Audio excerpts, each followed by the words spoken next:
The whole town believed Nathan Cole had forgotten how to smile.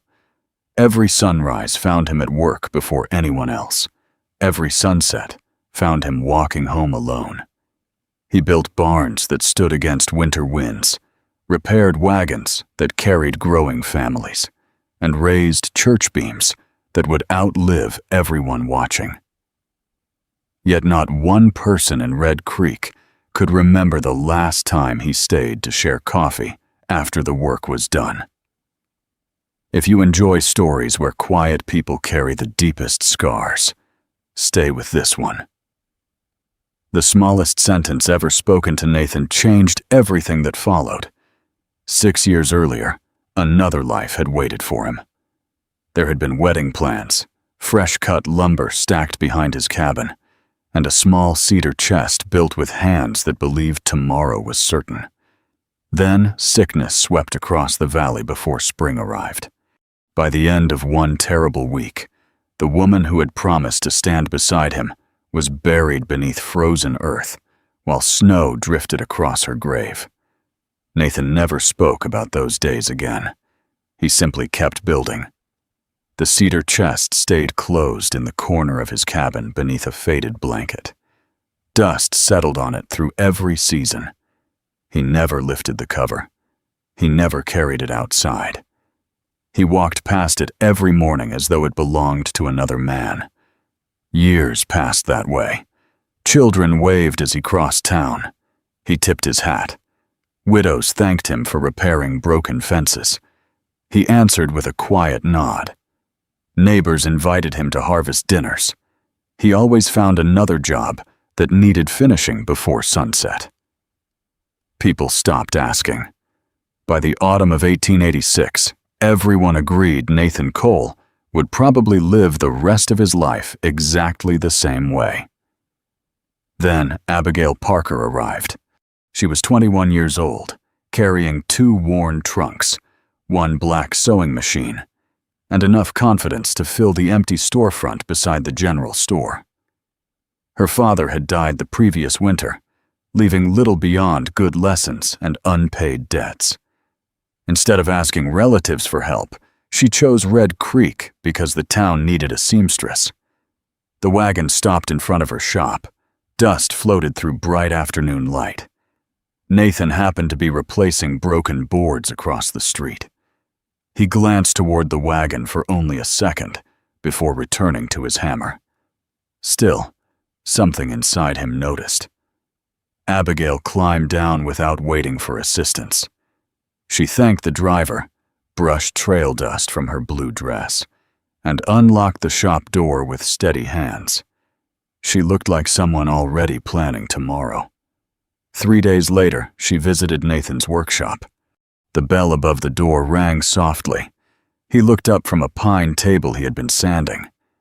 "Can I help you, miss?" "My name is Abigail Parker." She smiled politely.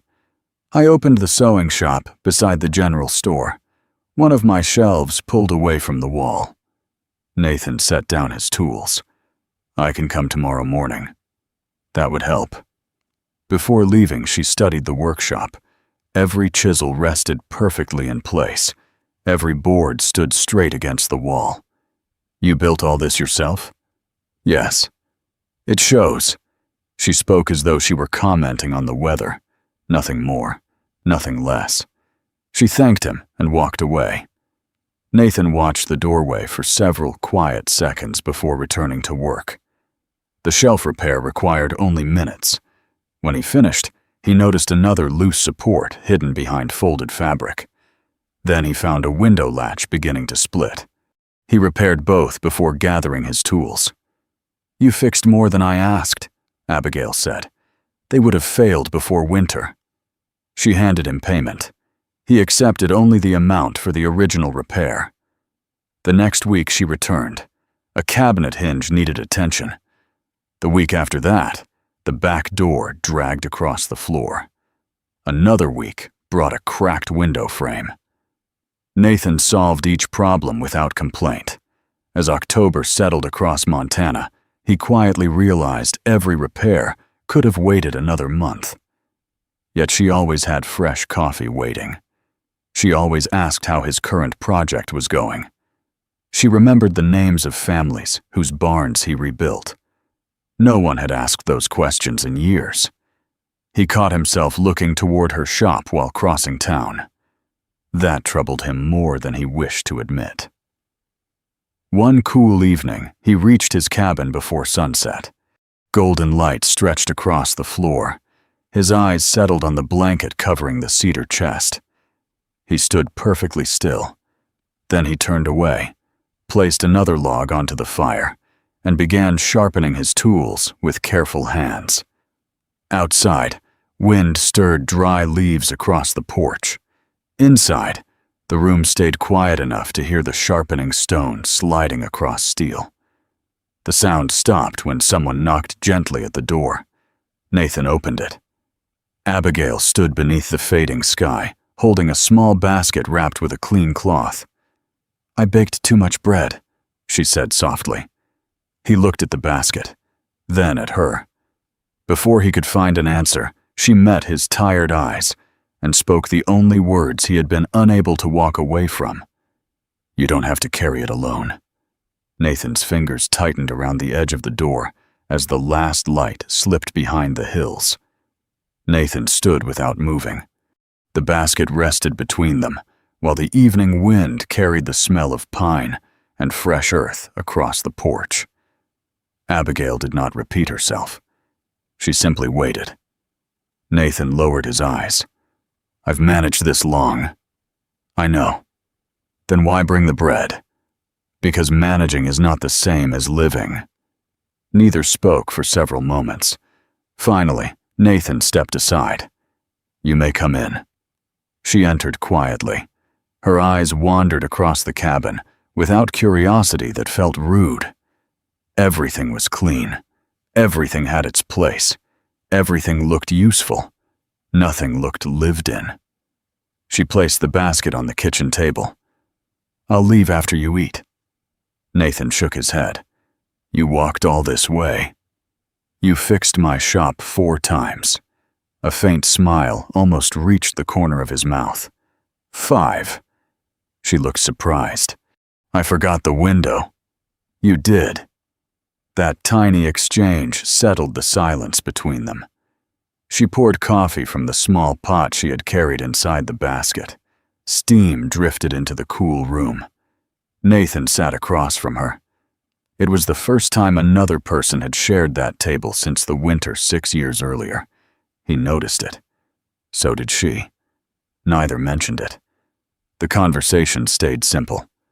She spoke about customers needing winter coats. He described rebuilding the bridge west of town before snowfall. Outside, darkness settled over Red Creek. Inside, the lantern cast warm light across worn wooden walls. When Abigail finally stood to leave, she stopped beside the covered cedar chest. She did not touch it.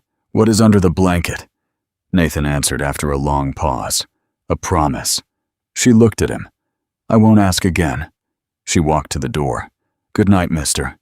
"Cole." "Nathan." She smiled. "Good night, Nathan." After she left, he remained standing beside the table. The bread stayed untouched. The room no longer felt as empty as it had that morning. That troubled him. The following week, he worked farther outside town than usual.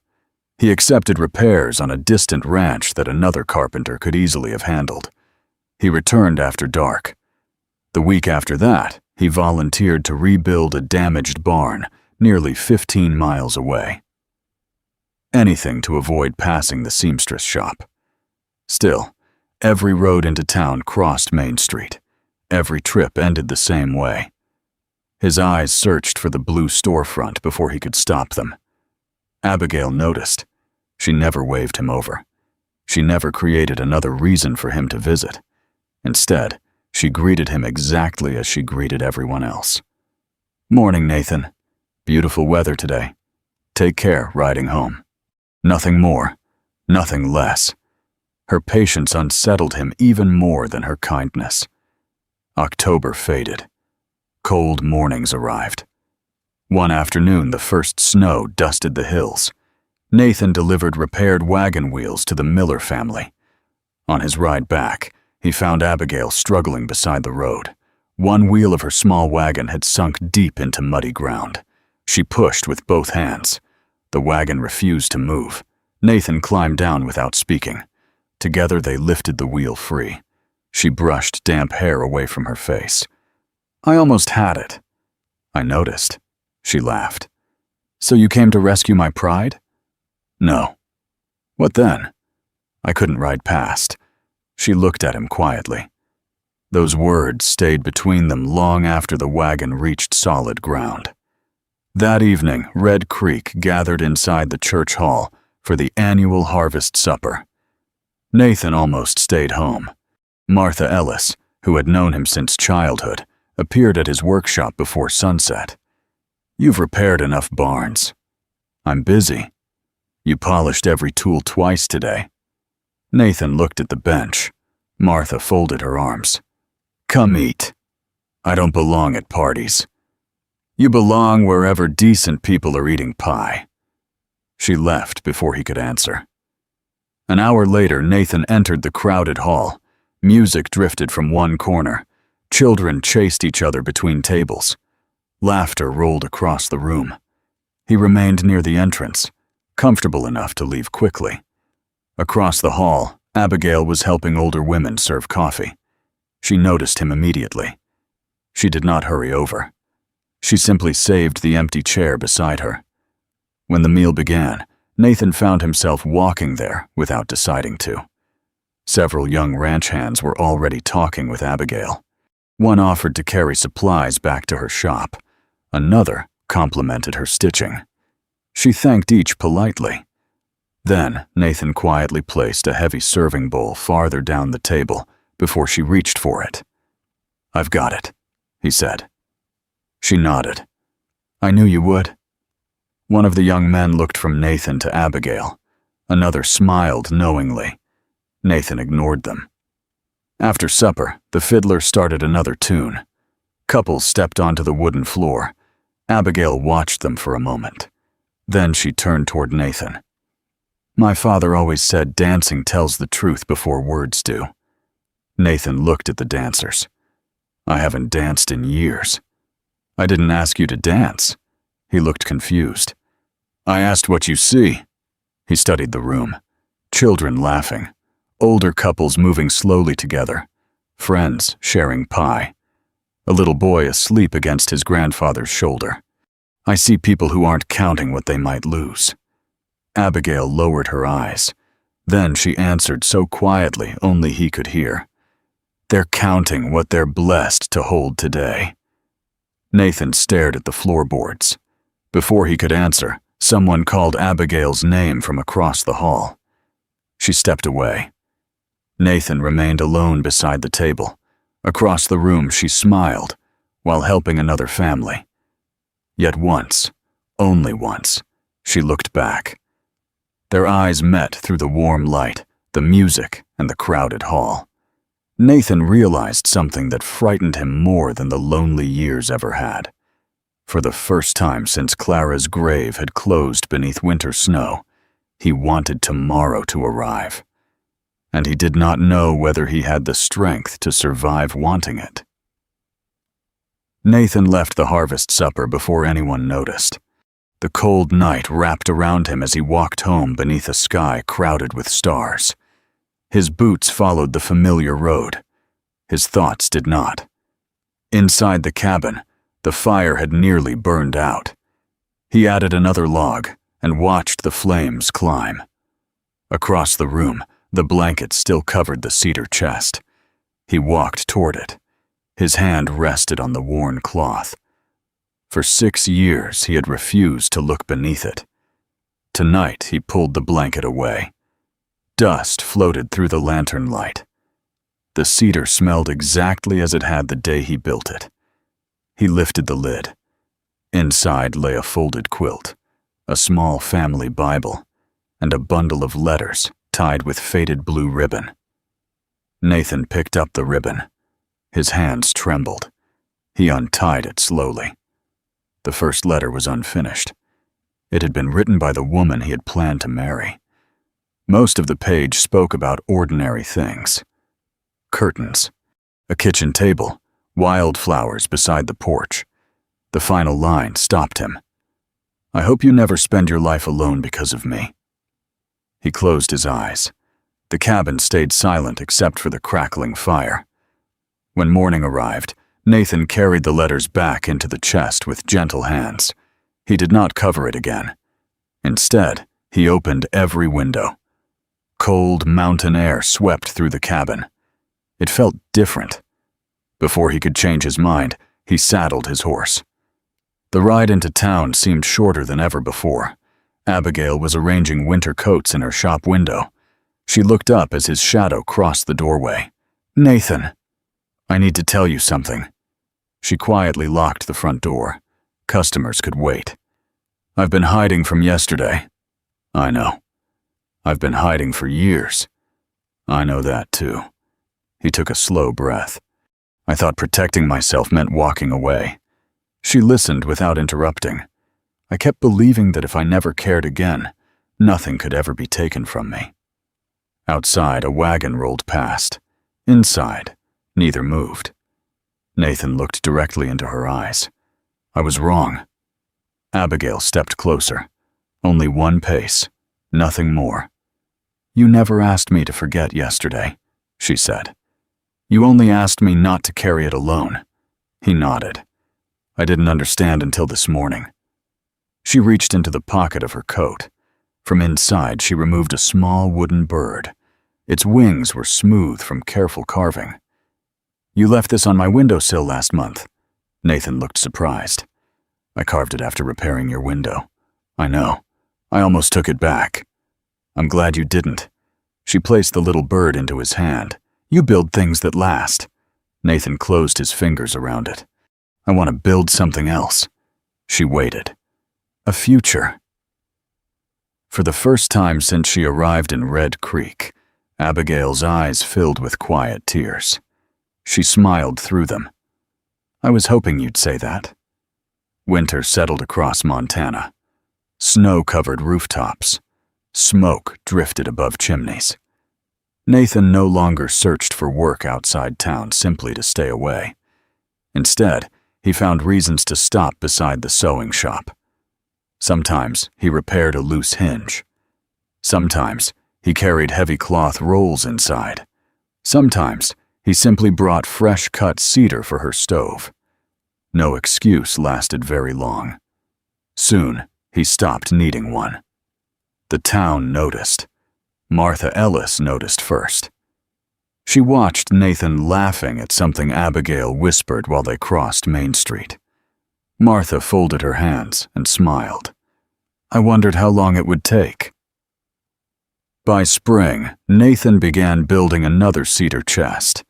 Not because the old one had lost its place, because every new beginning deserved something made with steady hands. Abigail visited the workshop often.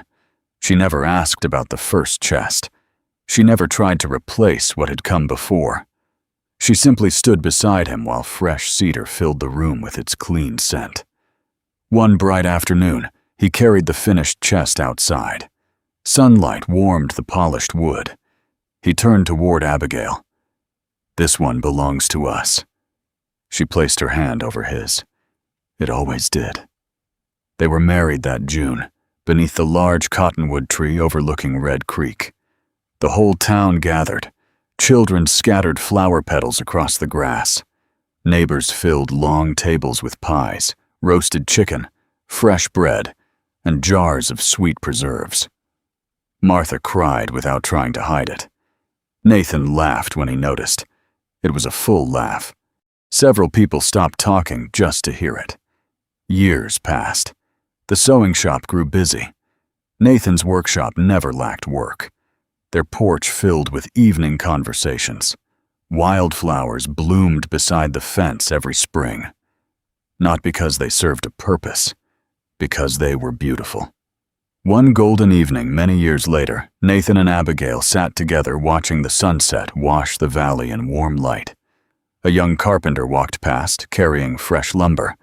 He looked worried. Nathan called him over. The young man admitted he had recently buried the woman he planned to marry. He said he did not know how to keep living. Nathan stood. Without speaking, he walked inside the cabin. He returned carrying the old cedar chest. He rested one hand across its lid. Then he looked at the young carpenter. "You won't carry it alone." The young man lowered his head. Nathan glanced toward Abigail. She smiled exactly as she had on the evening she first stood at his door, with fresh bread in her hands. The valley grew quiet. The sun slipped beyond the distant hills.